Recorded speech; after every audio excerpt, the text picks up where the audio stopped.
The Sea of Thieves has a large variety of islands, from small, tropical, to large, multi-layered. Yet one island, in the far north of the Sea of Thieves, known as Old Faithful Isle, is notorious for being nobody's favorite island in the seas. Beyond the tricky navigation, confusing layout, and massive scale, today's story from the Sea of Thieves presents yet another reason to steer clear of Old Faithful Isle. After their time on Old Faithful, both crew members of the Ole Mazzy had completely lost their mind. Captain Bojangles, or Captain Bo for short, and his best mate, Emil, had been on Old Faithful for a very, very long time. Potentially hundreds of years. Definitely at least 5 minutes. Things were not very okay for them. At first glance, it seemed they were clearly looking for something, as they wandered through the passages of the island and around the peaks, searching high and low. I didn't realize that the Faithful curse had already set in, and what they were doing was truly nonsensical. The first red flag was that they were doing all of this while holding up lanterns. However, it was broad daylight. Sure, the wilds, where Old Faithful Isle is, can be a bit murky, but you can still see pretty clearly. So why the need for lanterns as if they were wandering through a dark cave? They had them out the whole time. At one point, Emil stumbled across a corner of Old Faithful Isle and stared intently. What were they seeing that I wasn't? Poof! Then Emil disappeared, only to reappear moments later on their ship. Strange of Emil to do this, but then Captain Bo one-upped Emil by launching himself off a cliff into the water. I have no idea where or when he resurfaced. Then, he strolled all the way up to the highest peak of Old Faithful and adjusted the cannon. There was nothing to shoot at, no incoming ships, no skellies, nothing. But he still adjusted it, and after adjusting the cannon, he loaded himself into it and launched himself. I followed him, and by the time he resurfaced, he was now holding a skeleton key. Was there actually a method to their madness? Was there something they were seeing that I wasn't? I believed their time on Old Faithful Isle was truly making Captain Bo and Emil go mad. It wasn't just the island itself making them go mad, though. Captain Bo brought the skeleton key he had found back to shore, where there were also 2 locked skeleton chests. Are these what they had been after? It must have been. Surely these chests were filled with plenty of gold and loot, right? Yet, upon opening up the 2 chests, they had only a smoky blue gas emitted from them.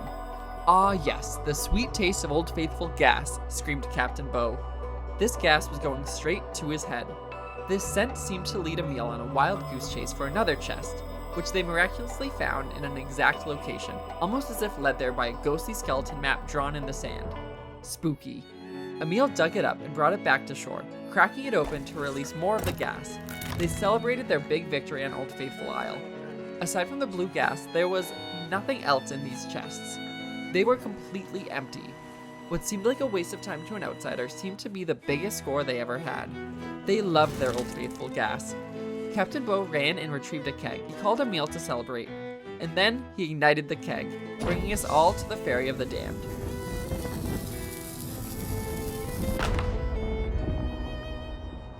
Old Faithful had truly gotten to them. It had driven them insane. The Ferry of the Damned presenting an opportunity for Captain Bo and Emil to snap out of it, they returned to their ship and sailed as far away from Old Faithful as possible, never to return. As they sailed over to Marauder's Arch in the northwest corner of the map, it gave an opportunity for Emil to tell me a bit about this picture that they had hung up on their sloop. Well, there's Jerry, there's Sally, and Fred. Oh, the other one, he doesn't really have a name. Upon arriving to Marauder's Arch, the duo ran up to the highest peak and began digging, furiously. I thought they were perhaps going to dig through the entire island, but then they were all done digging up nothing. Maybe they were still feeling a bit loopy, which would explain why the simple task of leaving Marauder's Arch was actually incredibly tense for this crew.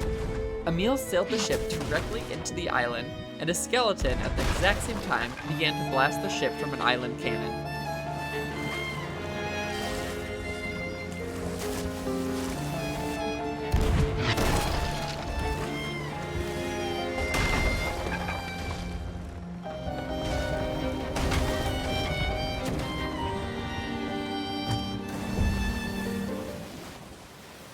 With their freedom from Old Faithful restored and their senses coming back, the possibilities for what Captain Bo and Emil could do on the seas was endless.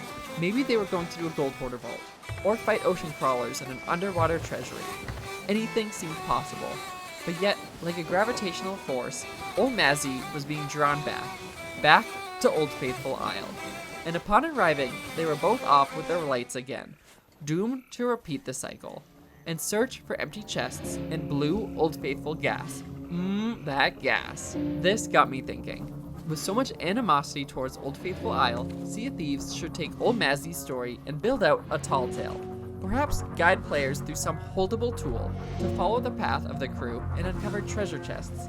But instead of blue gas, when they open up the chests, it could contain souls of Captain Bow and Emil to free them from their doomed fate on Old Faithful. Call it something like Fate of the Ole Mazzy.